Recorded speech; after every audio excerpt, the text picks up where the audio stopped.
This is the answer that is immediately being cut up into campaign ads. The January 6th one, which unfortunately was at the back half of the debate. Walz's weakest points were at the beginning and his strongest were at the end. But this is important because it's a signifier for extremism, January 6th. And I think that's what resonates with independents. Over 60% of independents believe that Biden won the election in 2020. So reminding them of this is an indication, no, this side is extreme, and this is where I think they have their strongest strategy with moderate voters. And when we're going to take a break after this one and go into the fun half. I've got to jump, but Emma will show that there are polls that indicate that this type of stuff right here really resonated with independent voters, and that seems to have been their strategy. And that's why you're going to see this clip over and over again. They're going to deploy this clip. They got their line bite for the night. Governor. January 6th was not Facebook ads. And I think a revisionist history on this. Look, I don't understand how we got to this point. But the issue was that happened. Donald Trump can do it. And all of us say there's no place for this. It has massive repercussions. This idea that there's censorship to stop people from threatening to kill someone, threatening to do something, that's not censorship. Censorship is book banning. We've seen that. We've seen that brought up. I just think for everyone tonight, and I'm going to thank Senator Vance, I think this is the conversation they want to hear. And I think there's a lot of agreement, but this is one that we are miles apart on. This was a threat to our democracy in a way that we had not seen. And it manifested itself because of Donald Trump's inability to say. He is still saying he didn't lose the election. I would just ask that. Did he lose the 2020 election?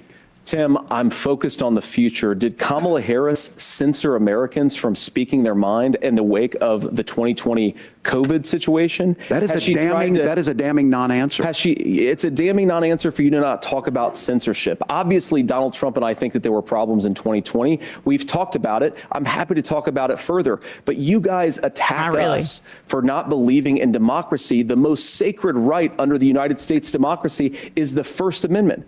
You yourself have said there's no First Amendment right to misinformation. Kamala Harris wants to use the power of government and big tech to silence people from speaking their minds. That is a threat to democracy that will long outlive this present political moment. I would like Democrats and Republicans to both reject censorship. Let's persuade one another. Let's argue about ideas, and then let's come together afterwards. You can't.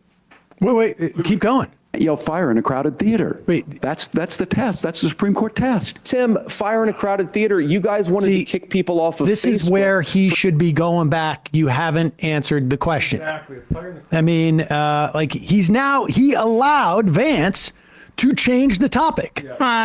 Yeah. When you say, well, Vance is debate club bro, but he comes off sleazy. I mean, I understand the critique, but they got the bite. Well, they got the sound bite, but I'm saying, don't let him change the subject. Don't let him change the subject. Go wait a second. You didn't answer the original question. I told you my opinion about censorship, but you didn't answer the question about January 6th, about whether Donald Trump won the election. But that's saying bizarre. In the same breath that this was something that did well with moderate voters, and then we're criticizing the lack of aggressiveness, which I'm criticizing you can follow up that question, because you can follow up that question. I agree. Because as soon as you let JD Vance make you answer his question again, you're conceding that we've moved on. But we have to be conscious of the fact that this is not for us. That's the thing that I just feel like is. But what I'm saying is they got to keep it for not us. The not us being reached was better when he said, "Do you believe that Trump won the election?" Than the not us being fire in a fucking crowded theater, but free speech. What are we talking about? I agree with you on. I wish they he had different responses. They'll have the clip because they're just going to cut it where after he doesn't answer it. But saying this was all pointless after. This could have been. This could have been. It just would have.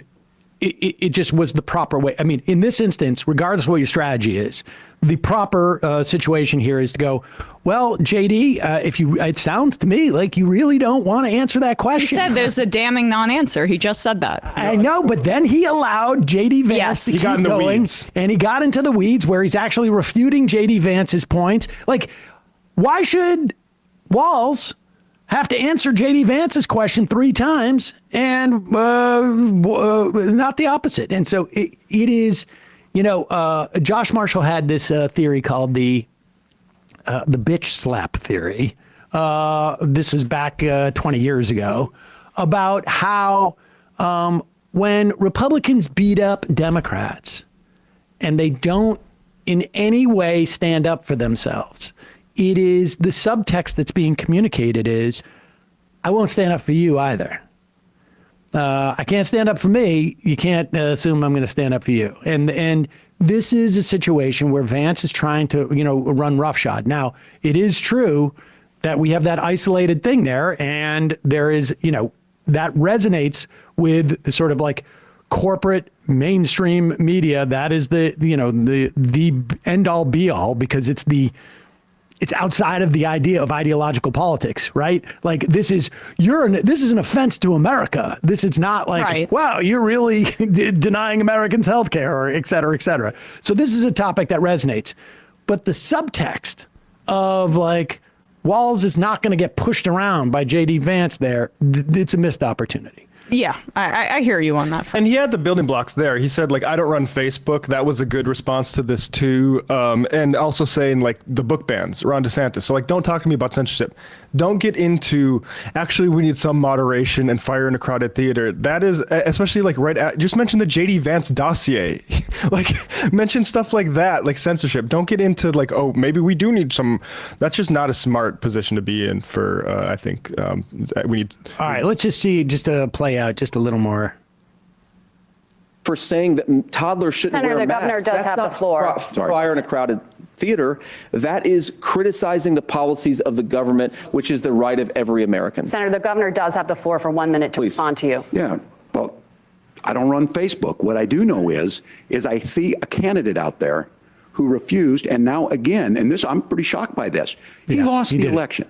This is not a debate. It's not anything anywhere other than in Donald Trump's world. Because look, when Mike Pence made that decision this is good. to certify that election, that's why Mike Pence isn't on this stage. What I'm concerned about is, where is the firewall with Donald Trump? Where is the firewall if he knows he could do anything, including taking an election, and his vice president's not going to stand to it? That's what we're asking you, America. Will you stand up? Will you keep your oath of office, even if the president doesn't? And I think Kamala Harris would agree. She wouldn't have picked me if she didn't think I would do that, because of course that's what we would do. So America, I think you've got a really clear choice on this election of who's going to honor that democracy and who's going to honor Donald Trump. Governor, your time is up. Thank you. Again! But that last thing that he said there, I have to say, I had forgotten that he did that. That was, I can get nitpicky about it, but that last line where he said, like, you just failed the test, because we don't know if we can trust Donald Trump to, accept the results of the election. Now, last time Mike Pence stood up to him and you just failed the test, you just said, I don't think I'm going to stand up to Donald Trump.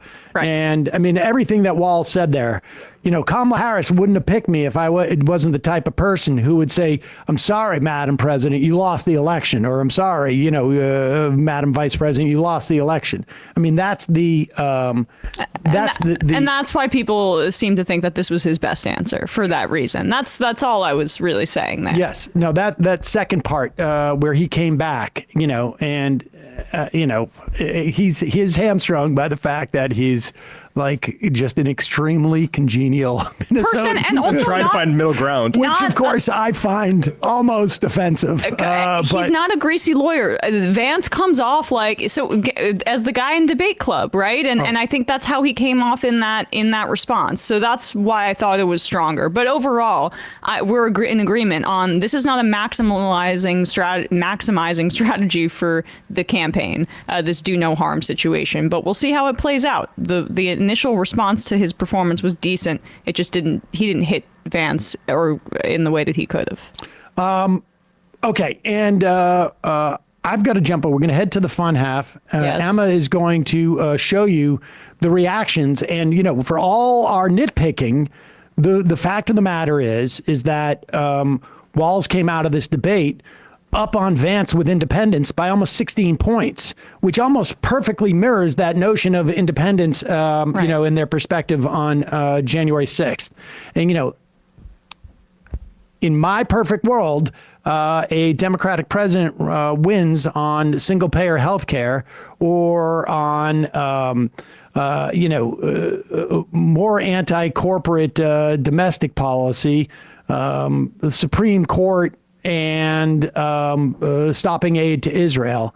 But they have a different strategy. And at the very least, whether the strategy is going to work or not, don't know. But they seem to have pursued it properly last night on their terms.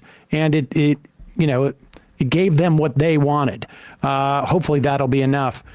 Hey, folks, don't forget to hit the subscribe button and check out our daily show. We do it every day at 12 p.m. Eastern for about 2.5 hours. We even take phone calls. You should check that out.